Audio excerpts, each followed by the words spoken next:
ویسے میاں بیوی کے رشتے میں عموماً آپ کیا سمجھتے ہیں کس کا کتھارسس زیادہ ہوتا ہے؟ میرا خیال ہے مرد کا زیادہ ہوتا ہے. مطلب کہ زیادہ ہوتا ہے. وہ کیوں تھا پھر کہندا پھردا ہے کہ یار میری کوئی گل نہیں سندا گھر وچ.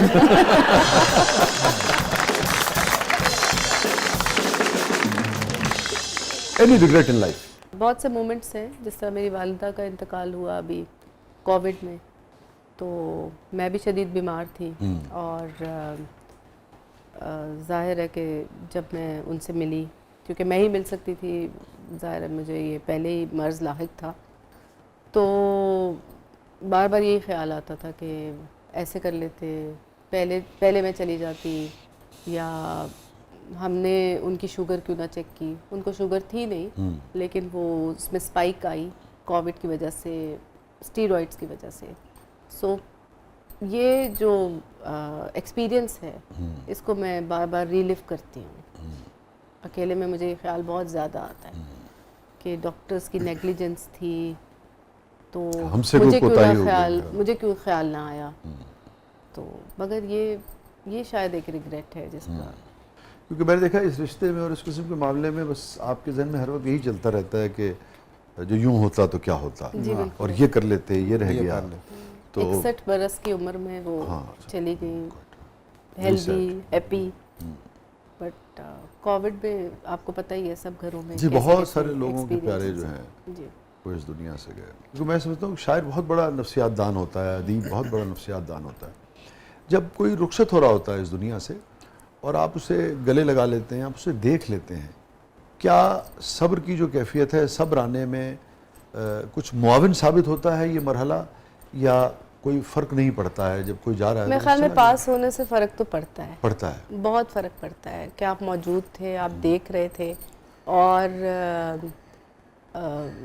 ابھی امی کا ذکر ہو رہا ہے تو میری جو بایولوجیکل مدر تھی وہ تو میری پیدائش پہ فوت ہو گئی تھی. یہ ان کی چھوٹی بہن تھی. نانا دانی کی 2 ہی بیٹیاں تھیں. سو پرورش کرنے والی تو یہی ماں تھی. سو ان کو تو میں بالکل نہیں جانتی ہوں. وہ ایک اور طرح کا ایک ایکسپیرئنس ہے جو میری نانی کے ان کی یاد میں رونے کی وجہ سے میں نے اس کو محسوس کیا، اس کو ایکسپیرئنس کیا. میں سمجھ سکتا ہوں جو آپ کہہ رہے ہیں. ٹھیک ہے، یعنی کہ وہ لمس اور وہ ساتھ میرا اپنا تجربہ نہیں ہے، میں سمجھ گیا. مگر آپ اس کو internalise through somebody else's pain تو کر سکتے ہیں. میں سمجھ گیا. آپ کے لیے آپ کی ماں جو ہے وہ آپ کی نانی کی آنسوؤں میں موجود تھی. آپ نے صرف ان کا تجربہ جو ہے اپنی ماں کا وہ اپنی نانی کے ذکر میں اور ان کے آنسوؤں میں کیا ہے کہ اچھا ایک شخص کو یاد کیا جاتا ہے اور وہ میری ماں ہے. جی بالکل. ایک تو یہ ہو گیا.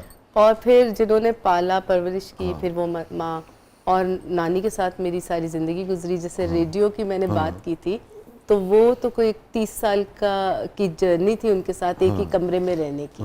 تو بیسیکلی میرا لاس تو 3 مدرس کے لاس کا ہے.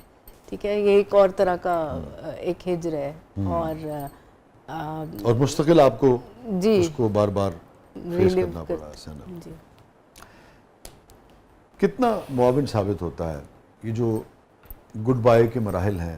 دیکھیں ایک حد تک میرا خیال ہے اطمینان جو ہے نا وہ کہیں ہوتا ہے. آپ کو اگر اپنے رفتگاں سے، اپنے بچھڑنے والوں سے آخری وقت میں یا کسی بھی وقت میں قربت کا موقع ملے، ان کے قریب آپ رہیں، آپ موجود رہے، جی دیکھا انہیں. جس طرح میرا ایکسپیرینس میرے والد صاحب اور والدہ دونوں کے بارے میں یہی ہے. اور میرا ایک بہت قریبی دوست، بہت اچھا شاعر تھا، اظہر نقوی، ان کی ڈیتھ ہوئی. ان کے ساتھ میرا آخری وقت گزرا. اور بالکل اس طرح والدہ کے ساتھ تو میں بہت ہی قریب تھا امی کے. یعنی جو راولپنڈی میں اسپتال ہے جہاں پہ وہ تھیں، اس میں پیمز میں، وہاں سے واک اینڈ جہاں میرا گھر ہے وہ ہارڈلی 20-25 منٹ کی ڈرائیو ہے. لیکن میں وہاں سے امی کہتی تھی تم گھر چلے جاؤ، اور میں باہر نکل کے سامنے ہوٹل میں کمرہ لے کے تو سو جاتا تھا کہ مجھے وہ 20-25 منٹ کا ٹریول بھی نہ کرنا پڑے گا، کچھ چاہیے ہوتا. تو وہ ایک رہا. اور وہ مجھے آج میں سوچتا ہوں تو وہ اس کو کیسے ہم بیان کریں. وہ یادیں جو ہیں وہ بہت دکھ دینے والی بھی ہیں. وہ آپ کو رات کو کبھی آپ کو خیال آ جائے وہ آخری لمحات تو آپ جاگ جاتے ہیں آپ کا وہ. لیکن ایک کسی سطح پہ یہ بھی ہوتا ہے کہ آپ نے آخری وقت ماں کے ساتھ گزارا. کبھی آپ کو لگا کہ کسی شعر میں، کسی تحریر میں اس کا کوئی ریفلیکشن، اس کا کوئی اظہار کوئی درد کا ٹکڑا کو رہ گیا ہو. درد کے تو کئی ٹکڑے ہیں, کئی دکھ ایسے ہوتے ہیں جن کے ریزے آپ کے اندر رہ جاتے ہیں. جس طرح پہلے میں نے ایک غزل پیش کی تھی, اس میں ایک شعر آپ نے دوبارہ بھی سنا, آخری بار. ہاں جی, اسے معلوم تھا یہ شام جدائی ہے سہانی, آخری بار بہت دیر اکٹھے بیٹھے. یہ میں جب شعر ہوا, آپ تو خود اس پروسیس کو سمجھتے ہیں, تو مجھے وہی یاد اپنے اس دوست کے ساتھ گزرا ہوا وقت, والد صاحب کے ساتھ آخری وقت, اور والدہ کے ساتھ خاص طور پر وہ جو آخری دن تھے. تو وہ آخری وقت جو ہوتا ہے وہ پھر وہی بات کہ اس میں ایک دکھ بھی ہے اور ایک ہلکا سا کہیں اطمینان بھرا دکھ ہے. اس کے آپ کے پاس چارہ تو کوئی نہیں ہے, آپ کے پاس چارہ تو کوئی نہیں ہے, اس کو آپ روک تو نہیں سکتے, وہ تو ایک ہے حقیقت ہے. تو یہ ہے کہ اطمینان کہیں یہ چلیں. آپ فرمائیے, آپ دونوں سے سوال ہے کہ یہ جو کتھارسس ہے, جو ہمارا سیگمنٹ بھی ہے, جب ہم کتھارسس کرتے ہیں, اپنی بات بیان کرتے ہیں کسی غم کے حوالے سے, کسی دکھ کے حوالے سے, کسی تکلیف کے حوالے سے, کسی گلے شکوے کے حوالے سے, یا ہم اس کا بیان لفظوں میں کرتے ہیں, ہم تحریر میں کرتے ہیں, یا تحریر پڑھ کے جو ہمارا کتھارسس ہوتا ہے, یہ جو سارا پروسیس ہے, یہ کتنا ہلکا کرتا ہے انسانی نفسیات کے لیے, اور اس نفسیاتی الجھن کی وجہ سے جتنی توڑ پھوڑ اندر ہوتی ہے پھر جسمانی بھی, اس کے لیے کتنا ضروری ہے یہ؟ بہت ضروری ہے.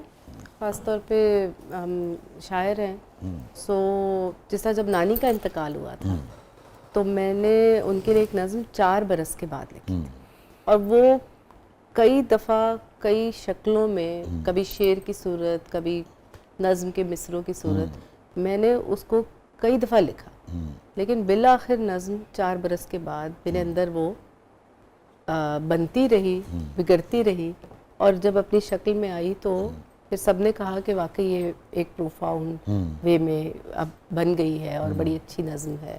سو تب ایک فیلنگ ہوئی کہ اب میں نے اپنی بات کہہ دی. تو جو کلوجر ہے, جسے ہم کلوجر کہتے ہیں انگریزی میں, جو ایک بات اس پہ بات ہوتی ہے, وہ کتھارسس ہونے کے بعد کلوجر ہونے میں آسانی ہوتی ہے.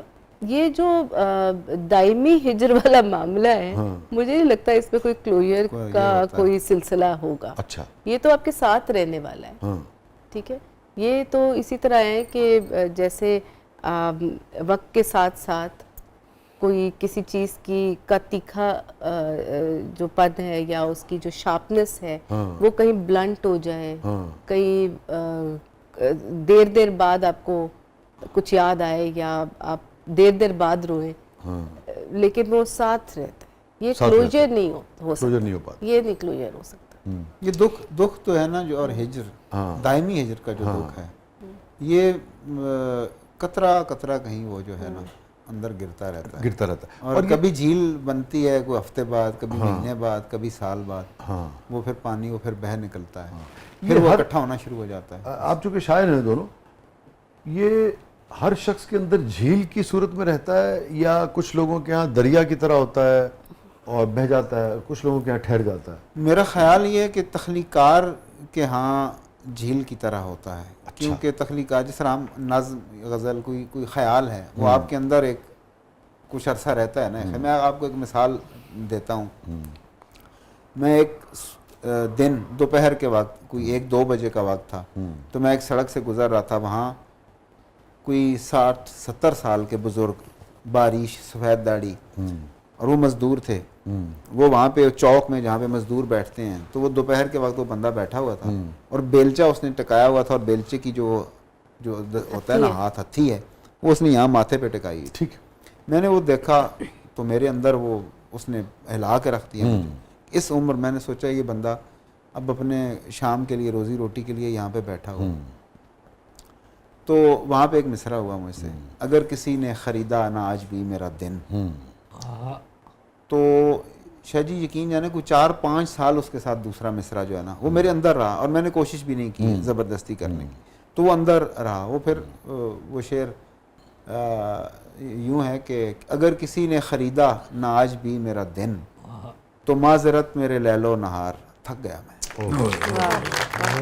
میں نے اس وقت یہ سوچ رہا, میں اس کی سوچ کیپچر کرنے میں مجھے اتنا وقت لگا, جیسے وہ نظم بننے میں مجھے اتنا وقت لگا. تو وہ جھیل والا پروسیس ہے, جھیل بنتی ہے تو پھر وہ آتا ہے.